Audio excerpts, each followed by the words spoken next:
দুর্যোধনের বড় বেশে দ্বারকায় গমন বস সাজিকে যাইছে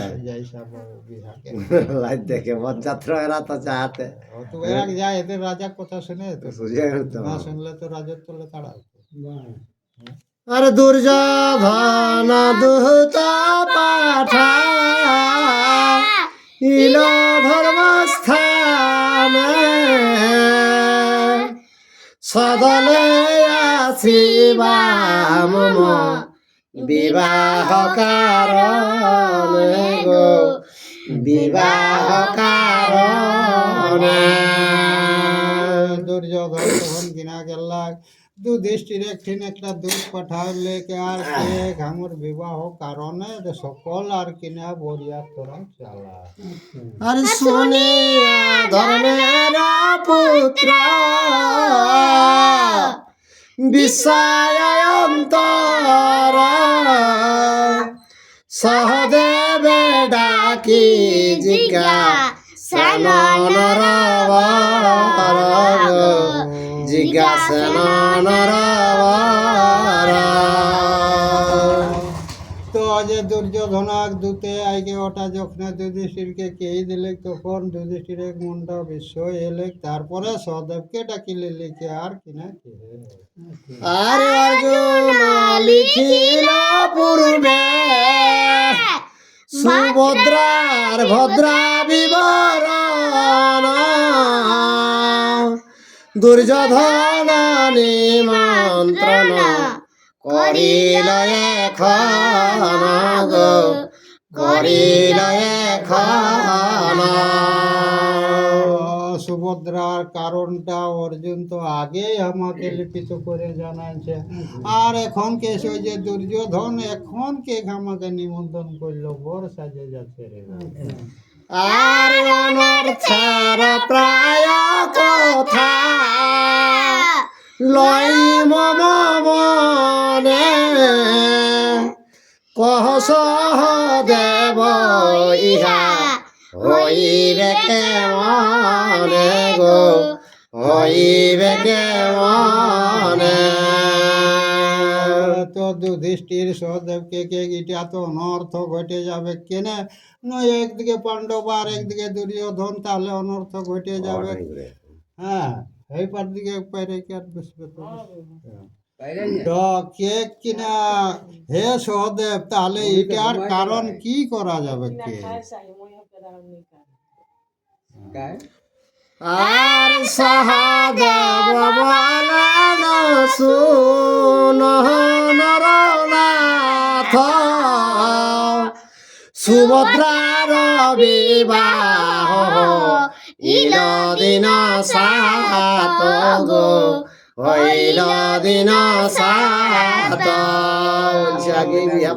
তখন সহদেব আর কিনা ও যে যুধিষ্ঠির কে শোনাবে কে শুনো মহারাজ কে গো যে সুভদ্রার বিবাহ মনে হচ্ছে পার হয়ে যায়। আর সত্যভাম দিলেন বিবাহ লুকায়ে কৃষ্ণের আজ্ঞায় বল রামে না কহিয়া গো বল রামে না কহিয়া না জানাই কে। সহদেব তখন কেই দেয় যে সত্যভামায় সুভদ্রাকে গোপনে বিবাহ পার করেছে কেনে ন সে কথাটা কৃষ্ণর অর্ডারে বলরামকে কিন্তু এটা না জানাই কৃষ্ণ ঠাকুর পার করেছে এটা সহদেব বুঝাবে যুধিষ্ঠিরকে। আর রামের বাসনা ভদ্রা দিতে দুর্যোধনে দুর্যোধন যাইতেছে রামের বচনে গো রামের বচনে। তো সহদেবকে যে দুর্যোধন বলরামে পরে ইয়াকে নিমন্ত্রণ করেছে এই কারণে বলরামের কথা হিসাবে দুর্যোধন বর সাজে যায়। আর ইহার উচিত কৃষ্ণ করিবা আপনে তার হেতু চিন্তিত না হৌ নির্পামনি গো, হৌ নির্পামনি। তো সহদেবকে ঘে দাদা উঠার জন্য তোই চিন্তা কাহাই করে, যা কেরে কৃষ্ণ ঠাকুর তোই কে লেতাক তাকর বিধান, তোর কোনো চিন্তা কেরে কোনো দরকার নেই। আর যুধিষ্ঠির বলেন লজ্জার বিষয়, মদের যাইতে তথা উচিত না হয় গো, উচিত না হয়। তো যুধিষ্ঠির শুনিলেই কে গীতা তো শালা লজ্জা কথা কে, তাহলে ও জায়গাটাকে ঘামরাক যাওয়াটা উচিত নয় কে। কেন ভাই ভাই দ্বন্দ্ব যখন বাঁচছেন তো সেই জায়গাটা যাওয়াটা অনুচিত। আর না গেলে হইবে দুঃখে রাজা দুর্যোধন, আপনি সৈন্যে ভীম কর গমন গো, কর গমন। তো যুধিষ্ঠির দেখে যদি না যাও বরিয়া তাহলে তো দুর্যোধনক রাগ হেতে গেল। সে নি ভীমকে ওই অর্ডার দেখ যে নিজে সৈন্যগুলা লেলেই কি আর দুর্যোধনক যাই বিহাটা দেওয়া হলে আর কিনা করবে, রাজা হুকুম তো মানে তো।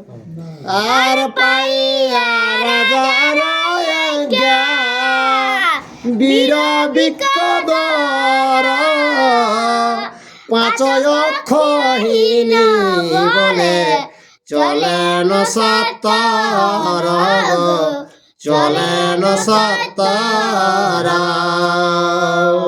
তো যুধিষ্ঠির আজ্ঞা পাওয়া মাত্র ভীম কিনা কেল্লা 5 অক্ষহীনী ওপর সৈন্য আতিক সেইগুলা লেলে কি আর সোজা লাগবো রিয়া। আরে আনন্দেতে দুর্যোধন বড় বেশ ধরে, রত্নময় চতুর্দলে আরোহণ করে গো, আরোহণ করে। তো দুর্যোধন কিনা কেল্লা বর ড্রেস কে লেলেছে আর আগে সেই চৌড়ন থাকে তেলে, হ্যাঁ সেই রকম পালকি আর কিনা চগি লিখে দুর্যোধন বর ড্রেস কে লেকে আর যাইছে। আর নানা শব্দ বাদ্য বাজে, না হয় বর্ণন, হয় হস্তে রথ যত, কে করে গণনা গো, কে করে গণনা। তো বরেক তো বাজনা যে হেক তো নানা রকমের বাজনা, বাজনা তো ওয়া কোনো শেষে নাই, এরকম ভাবে দুর্যোধন বৈভবেক উপর যাইছে। আর দুর্যোধন বেশ দেখি ভীমে হইল ক্রোধ, ডাকিয়া বলেন তোরা সবাই অবধ গো, সবাই অবধ। তো দুর্যোধন কর ভাব আর ড্রেস গুলা দেখি ভীমের তো ভিতরে ভিতরে রাগ লাগে এগরে। তো তোরা সব বোকাই আছিস। হ্যাঁ কেক তোদের এই যতগুলা যাচ্ছিস না এগুলা সব তোরা বোকা বটে। আর হেথা হইতে দ্বারকায়া ছয়ে দূর দেশ, এইখানে কি হেতু করিলা বড় বেশ গো, করিলা বড় বেশ। ভীমে কে এখন কয়লা ঘর যাতে বহুত দূর রাস্তা, তো আগে থাই একবার বড় ড্রেসটাকে করে নিলে আর সোজাতে। আর দুঃশাসন বলে কহ কি দোষ ইহাতে, দেখিতে না পার যদি আইস পশ্চাতে গো, আইস পশ্চাতে। তো দুর্যোধনক ভাই দুঃশাসন উত্তর দিলে কে তোর যদি এই ড্রেস গুলা দেখে কে যদি পকি লাগছে তো পেছনে তুই আইন রে বাবু, আগু দিকে না থাক। তারপর ভীমে এখন কিনা উত্তর দেয়। আর ভীম বলে ভালো মন্দ বুঝিয়া হেসে সে কোন কন্যা বিবাহিতে যাও বড় বেশে গো, যাও বড় বেশে। কেক এটা পরে বুঝতে পারবে ভীমে কেক কোন কন্যার জন্য তুমি বড় ড্রেস করে যাচ্ছিস, এরকম ভীমে উত্তর দেয়। আর আমার নিকটে দূত আর পরর সহিলা সুভদ্রা বিবাহ আজি সপ্তাহ হইল গো, সপ্তাহ হইল। তো ভীমে কেক আমাকে দুতে আগে জানা যায় যে এক সপ্তাহ সুভদ্রার বিয়া পার হয়ে গেছে। কেক তুই কোন লজ্জায় বড় হয়ে যাচ্ছিস বাবা। আর কারণে সভা মধ্যে গিয়া পাবে লাজ, সেই হেতু বলি বড় বেশে নাহি কাজ গো, বড় বেশে নাহি কাজ। তথা দ্বারকায় সভা মধ্যে লজ্জা পাবে এই কারণে বলছি এই বড় ড্রেসটা বাদ দিয়ে এরকম প্যান্ট শার্ট পরেছো নরিব।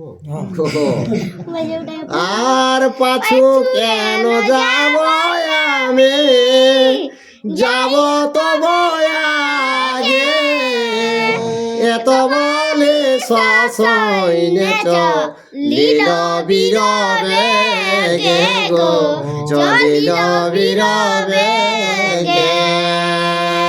তো ভীম কেন তোরা পেছুই আরো আমি কাহা যাম, আমি তোরা আগুই যাম। তখন এটাকে লেগে করো 5 ঐক্য সেনাকে লেগে আর আগুয়ে সোজাল। আর বিস্মিত হইল সবে ভীম বাক্য শুনি, ভীষ্মদ্রোণ বিদুরক রেণ কানা কানি গো, রেণ কানা কানি। তো ভীম এক বাক্যটা শুনে লেগে তো দুর্যোধনার আর সব রাগ মন তো গেলেন গোসাই। তখন কিনা গেল্লাই ধার দিকে বিদুর দন ভীষ্ম এগুলাই ফুসুর ফাঁসার কানাকানি কি হবে। আর দুঃশাসন বলেছে বলিল বিক্ষোধর, সত্য হেন লাগে প্রায় সবার অন্তর গো, সবার অন্তর। তো দুঃশাসন কেন যেটা ভীমে কে লাগবো সেটা সবাই হৃদয়ে ওটা সত্যই বুঝায়। আর না জানো কি ভীমের যে মত বুদ্ধি খোলা, বড় বেশ দেখি আত্মা হইল বিকল গো, হইল বিকল। তো কেক ভীমের আরো একটা আছে, কেক পরের ভালো দেখলে ও আর আরো ফেস পোষাই নাই। তো বড় ড্রেসটা দেখে মনে হচ্ছে ও আর বিকল মাল লাগছে, এই জন্য এরকম উত্তর করবে। আর বাতুলের প্রায় সবে বলে যে আইছে মুখে, চলো শীঘ্র দেখি প্রায় সেলো বাজে বুকে গো, সেলো বাজে বুকে। তো কেক চলো চলো আমরা জলদি যাব। কেক এই ভীমের বাক্যটাই জানবে, সেই সেল ঢুকলো সেই মতন লাগলো কে। আর কর্ণ দুর্যোধন বলে সত্য এই কথা, এ বৈভব দেখিতে মনে রহে থাগো, কে মনে রহে থা। তো দুর্যোধন কর্ণ ওরা তো আলাদা পার্টি, তোরাকে ঠিক আমাদের বৈভবটা দেখে নিয়ে ভীম কেমনে থাকবে কে তা সেই জন্য এটা করলো। আর এত বিচারিয়া সবে করিল গমন, 3 দিনে গেল পথ শতেক যোজন গো, শতেক যোজন। এটা ভীমের সঙ্গে রাস্তায় কথা এলে লিখে সোঝালা তো 3 দিন গেলা হাত 100 যোজন 3 দিনে গানি পৌঁছল। আর দুর্যোধন রাজা তবে করিয়া যুগতি, পত্র লিখে দূত পাঠাইল দ্বারাবতী গো, পাঠাইল দ্বারাবতী। তো মতে দুর্যোধন যখন পৌঁছলা তখন একটা কাগজে লিখে লিখে আর লিপি আর কিনা একটা দুধ পাঠালে বলরামের কাজ। আর রোহিণী নক্ষত্র মেষ অক্ষয় তৃতীয়া, দ্বিতীয় পহরে কল্য উত্তরিব গিয়া গো, উত্তরিব গিয়া। তারপরে ও যে তিথি গিলাক নাম কিনলে আর কেক দুপুরে উত্তরিব গিয়া, মানে দ্বারকা ওই দুপুর সময় করো থাকে। আর কর কন্যার অধি বাসয়াজি রাতে, কালি রাত্রে বিবাহের শ্রেষ্ঠ লগ্ন তিথি গো, শ্রেষ্ঠ লগ্ন তিথি। ও যে দুধ তাকে চিঠিটি লিখি পাঠালা কে আজ বাস করো আর কাল কে ভালো লগ্নের তিথি আছে, কাল বিবাহটা পারবে। আর দূত গিয়া দিল পত্র মুসলির হাতে, পত্র পড়ে বলরাম কহেন সভাতে গো, কহেন সভাতে। তারপরে দুটো চিঠিটি লিখে লিখে তো বলরামকে দিলে, তখন ওই ওটি দেখি পড়িলে লিখে আর সৌভাগ মাঝে কিনা কি। আর কর ভদ্রার গন্ধ অধিবাস আজি, নিকটে আইল রাজা দুর্যোধন সাজি গো, দুর্যোধন সাজি। বলরাম তখন কেন ভদ্রাস্তরা অভ্যাসটা করো কে কই যে দুর্যোধন নিজে বর সাজে কে আইলো। আর মহাভারতের কথা অমৃত সমান, কাশিরাম দহে সদা শুনে পুণ্যবান গো, শুনে পুণ্যবান।